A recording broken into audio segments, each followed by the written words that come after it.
तो decision making skill किसके काम आती है, क्यों काम आती है, क्या मतलब है इसका? तो एक्चुअली हम जब मैनेजरियल स्किल के बारे में स्टडी कर रहे थे, तो मैनेजरियल स्किल में क्या होता है कि आपको एज ए मैनेजर आपको डिसीजंस भी लेने होते हैं, आपको कमांड भी देनी होती है, आपको अपने जो सबऑर्डिनेट्स हैं उनको मोटिवेट भी करना होता है, प्लस आपको सारी चीज़ें टेक्निकली प्रोसेस के बारे में, आपको उनके सब के बारे में समझना भी होता है। तो इस तरह की चीज़ों के लिए आप में कुछ एबिलिटीज़ होनी चाहिए। तो उन्हीं एबिलिटीज़ के बारे में, उन्हीं स्किल्स के बारे में हम यहाँ पे स्टडी कर रहे थे। तो उन स्किल्स में एक आपकी स्किल आती है डिसीजन मेकिंग स्किल। तो डिसीजन मेकिंग स्किल आपके लिए क्यों इंपॉर्टेंट है?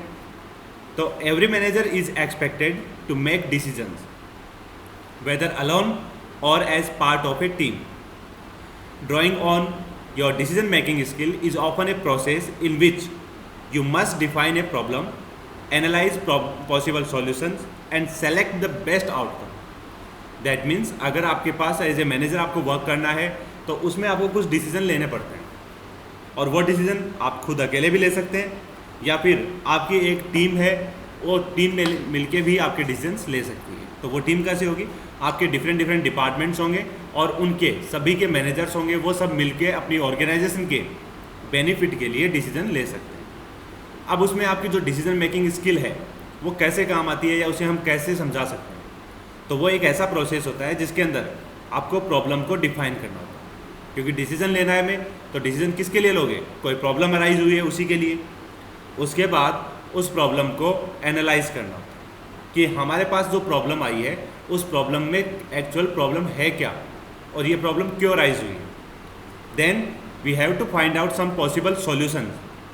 अब उस प्रॉब्लम के लिए हमें कुछ सॉल्यूशंस को फाइंड आउट करना होगा, और जितने सॉल्यूशंस हमें मिलेंगे उन सॉल्यूशंस में से हमें बेस्ट सॉल्यूशन है उसे सेलेक्ट करना। अगर हमारे पास कोई सॉल्यूशन आता है और वो अलग अलग डिफरेंट सॉल्यूशंस होंगे, कोई हमारे लिए बेस्ट भी रहेगा, कोई हमारे लिए वर्स्ट भी रहेगा, किसी में हमारे पास ज़्यादा एक्सपेंसेस होंगे बट वो टाइमली हो जाएगा, किसी में हमारे पास एक्सपेंसेस कम होंगे बट वो टाइम कंज्यूमिंग रहेगा। तो इस तरह के डिफरेंट फैक्टर्स होते हैं, उनको भी हमें देखना होता है कि हमारे जो डिसीजंस हैं उन डिसीजन से हमारी ऑर्गेनाइजेशन को क्या बेनिफिट हो रहा है, उसके अंदर हमारी कॉस्टिंग कितनी आ रही है, उसके अंदर हमारा टाइम कंजप्शन है वो कितना है। तो उन सब चीज़ों को एनालाइज करके उसके बाद हम उस पर डिसीजन ले सकते हैं। As luck would have it, because the same process is good for making personal decisions, we will use a personal example to demonstrate the process approach to decision making.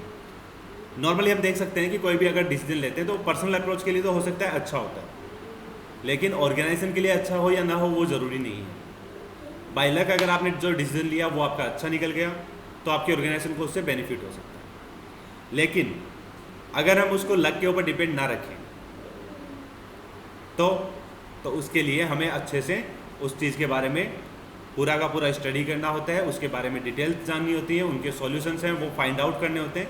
Then we have to final take decisions. तो एक हम example जो ले रहे हैं, consider the following scenario. You are upset because your mid term grades are much lower than you have hoped, कि तुम्हारे mid term में जो मार्क्स आए थे वो बहुत कम थे जितने तुमने एक्सपेक्टेशन किया था। To make matters worse, not only are you in trouble academically, but also the other members of your business project team are annoyed because you are not pulling your weight. तो अब अगर आप यहाँ पे देखना चाहें कि हाँ ठीक है कि आपका सिचुएशन जो है वो और ख़राब हो रही है, तो इसके अंदर आप क्या होगा कि आप अकेले उसके अंदर एकेडमिक्स, यानी कि आपके जो एकेडमिक जो रिजल्ट था वो आपका खुद का बेकार था, तो उसकी वजह से आप खुद एक प्रॉब्लम में नहीं आ रहे हैं, बट आप जब बिज़नेस कर रहे हैं उसके अंदर आपके जितने भी मेंबर्स थे वो मेंबर्स हैं, आपकी टीम है, वो भी टेंशन में आ सकती है। क्यों? क्योंकि आप उसमें क्या है कि डिसीजन नहीं ले पा रहे, आपके पास वो कैपेबिलिटी नहीं है जो कि आप वो प्रोजेक्ट को कंप्लीट कर सकें।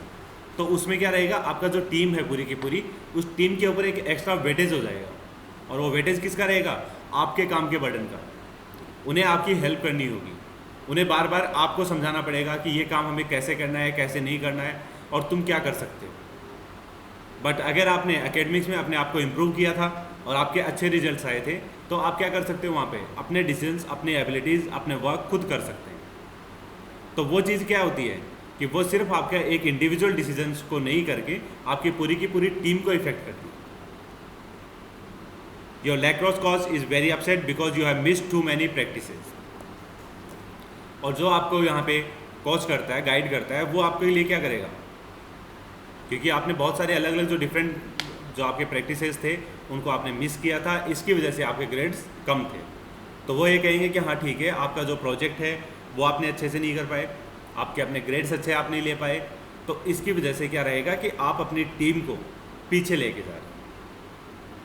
And the members of mountain biking club of which you are suppose to be a president are talking about impeaching you if you don't show up at the next meeting. और अगर हम एक example लेते हैं कि आपकी mountain biking club है, उसके आप प्रेसिडेंट हैं और आप टाइमली वहाँ पे जा नहीं रहे, तो वो क्या करेंगे, आपको मतलब ये देखने की कोशिश करेंगे कि आप अपना काम टाइमली नहीं कर पा रहे, आप अपना टाइम अच्छे से नहीं कर रहे, and your significant other is feeling ignored, और उसके बाद आपको दूसरे हैं वो इग्नोर करना स्टार्ट कर देते हैं।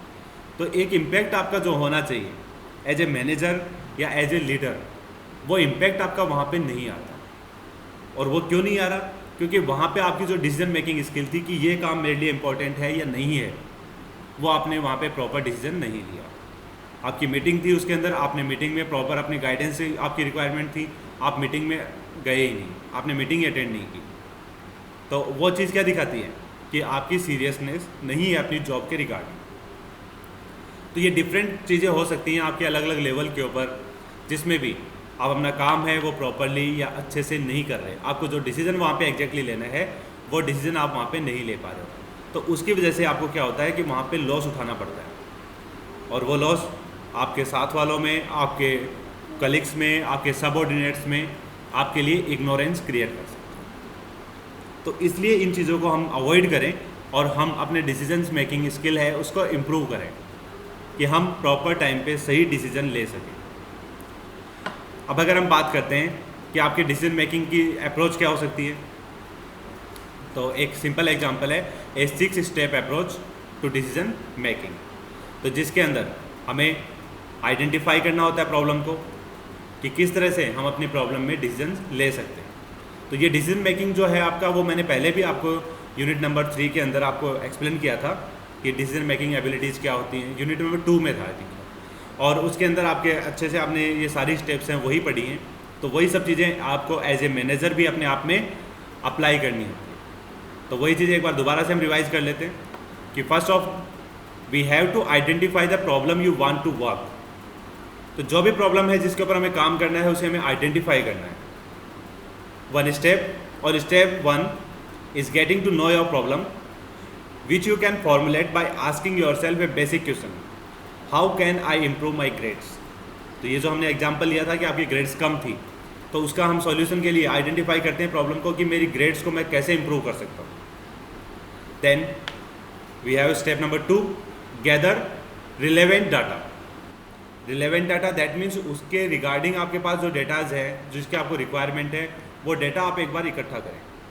तो step 2 is gathering information that will shed light on the problem. Let's rehash some of the relevant information that you have already identified. First, you did poorly on your finals because you did not spend enough time studying. पहली बात तो आपको clear है कि मेरे पास इतना time नहीं था, मैंने जो स्टडी के लिए दिया था उसकी वजह से आपके एग्जाम्स में फाइनल में आप अच्छा स्कोर नहीं कर पाए। Second, you didn't study because you went to see your girlfriend who lives about 3 hours from campus over the weekend before your exam.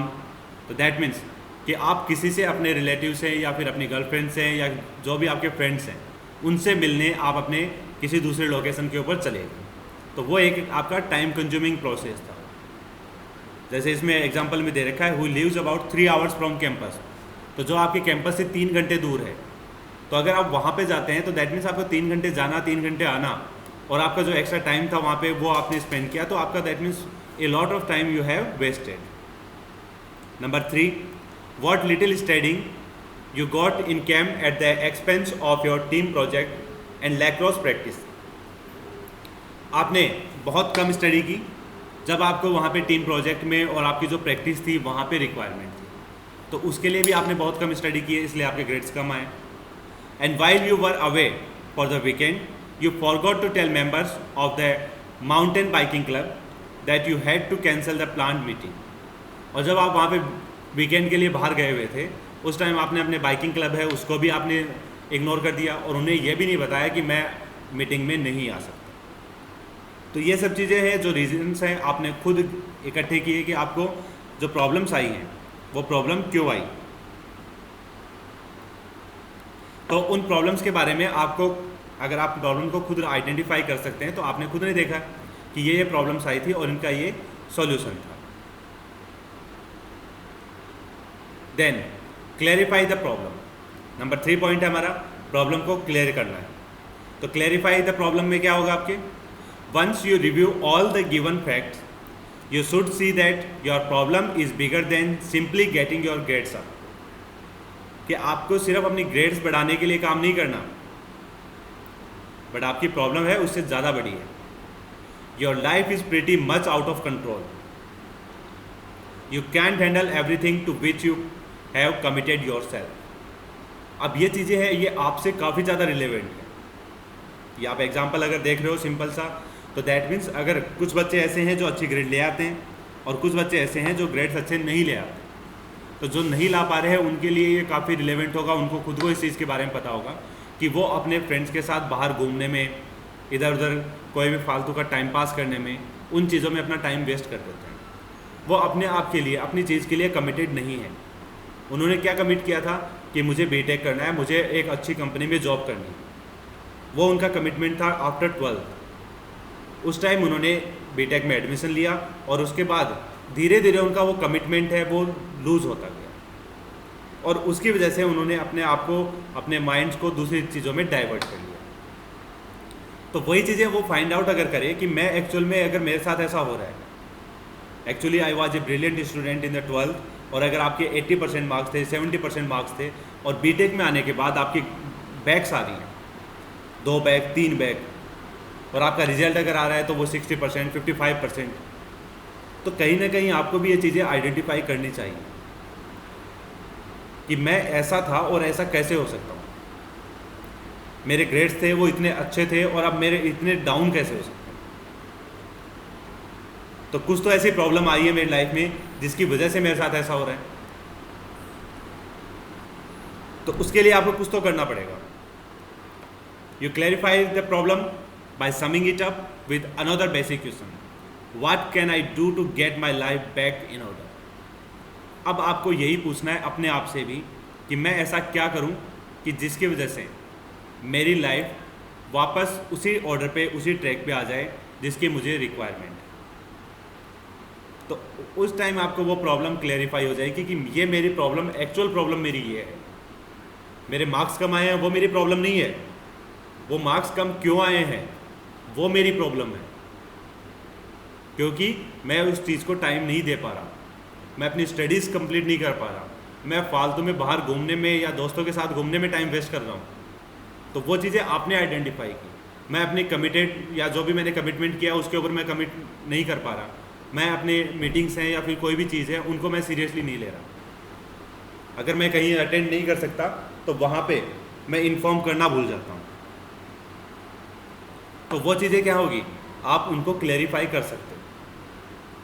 Then जब आपने प्रॉब्लम को क्लैरिफाई किया, you have to generate possible solutions, कि अब आपको क्या करना है कि आपको पॉसिबल सॉल्यूशंस फाइंड आउट करना है कि ऐसा मैं क्या कर सकता हूँ जिसकी वजह से ये जो प्रॉब्लम अराइज हुई थी मेरी ज़िंदगी में वो वापस सही हो जाए। तो वही है अपने पास सॉल्यूशंस उसके फाइंड आउट करने। तो let's say that you have come up with the following possible solution to your problem. First, quit the lacrosse team, यानी जो भी आपने एक्स्ट्रा जो बर्डन या बाहर का कोई भी काम आपने ले रखा है जिनके ऊपर आप इधर उधर घूमते रहते हो, उस टीम को आपको छोड़ना। Second, step down as president of the mountain biking club. अब आपने जो वहाँ पे प्रेसिडेंट बने हुए थे, यानी कि आपने कोई जो एक्स्ट्रा जिम्मेदारी ले रखी है बट वो आप निभा नहीं पा रहे हो, तो वो आपकी जिम्मेदारियां आपको छोड़नी होंगी, क्योंकि आप वहाँ पे उसकी वजह से ना तो अपनी स्टडी को टाइम दे पा रहे हो और ना ही आप वो काम कर पा रहे हो। तो आप उसे छोड़ भी सकते हैं कि नहीं, मुझे इसका प्रेसिडेंट नहीं रहना, मैं एज ए मेंबर ही हैप्पी हूँ। Let team members do your share of work on the business project.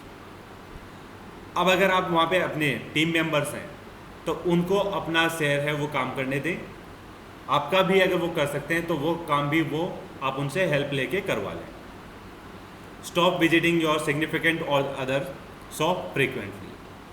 और जिनके पास आप घूमने जाते रहते हैं बिना मतलब, उनके पास आप घूमना बंद करें, कि जिनकी वजह से मेरा टाइम वेस्ट होता है। हर वीकेंड के ऊपर आप जाते हैं या फिर आप अल्टरनेट डेज पे आप घूमने फिरने चले जाते हैं, तो वो चीज़ें हैं उन्हें आप बंद कर सकते हैं।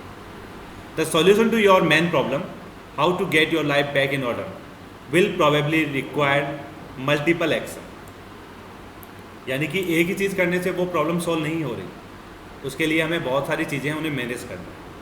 तो जितनी प्रॉब्लम्स हैं उन प्रॉब्लम्स के लिए उतने सॉल्यूशन भी हमें ढूंढने हैं, और वो सॉल्यूशन अगर हम ढूंढ लेते हैं, उन्हें अप्लाई कर लेते हैं, तो हमारी लाइफ वापस ट्रैक पे आ सकती है। तो you can get your life back in order. Then select the best solution. अब उसके बाद हमें उस सॉल्यूशन में से बेस्ट सॉल्यूशन को सिलेक्ट करना है। तो this is clearly the toughest part of the process, working your way through your various options. You arrive at the following conclusions. First, you can't quit the lacrosse team because you would lose your scholarship. तो उसमें यह रहेगा कि आप अपनी team को नहीं छोड़ सकते जो लैक्रोस टीम है, कि उसके बाद अगर आपने छोड़ दी तो आपको वहाँ पे स्कॉलरशिप नहीं मिलेगी। Number 2, you can resign your post in the mountain bike club but that won't free up much time. आपने अगर वहाँ से रिज़ाइन भी कर दिया लेकिन आपको फिर भी बहुत ज़्यादा टाइम वहाँ पे नहीं मिल पा रहा। Number 3, you can't let your business project team down and besides you would just get A low grade. अब आपका बिजनेस प्रोजेक्ट जो था टीम का, वो भी आप अगर उसको चाहते हो कि आपने अपनी हेल्प नहीं की, आपने काम नहीं किया, तो उसकी वजह से आपकी टीम का प्रोजेक्ट है वो पीछे रह सकता है, आप वहाँ पे हार सकते हैं, तो आप वो भी नहीं चाहते। She wouldn't like the idea, but you could visit your girlfriend say once in a month rather than once a week। यानी कि आपके गर्लफ्रेंड या आपके रिलेटिव्स, उनको आपने कहा कि नहीं मैं हर हफ्ते नहीं आ सकता, तो उनको वो चीज़ पसंद नहीं आई कि हाँ ठीक है आप आ ही नहीं सकते, बट आप उसके लिए अल्टरनेट सॉल्यूशन ढूंढ सकते हो कि नहीं वीक में एक बार की जगह मैं मंथ में एक बार आ सकता हूँ। So what is the most feasible if not necessarily perfect solution.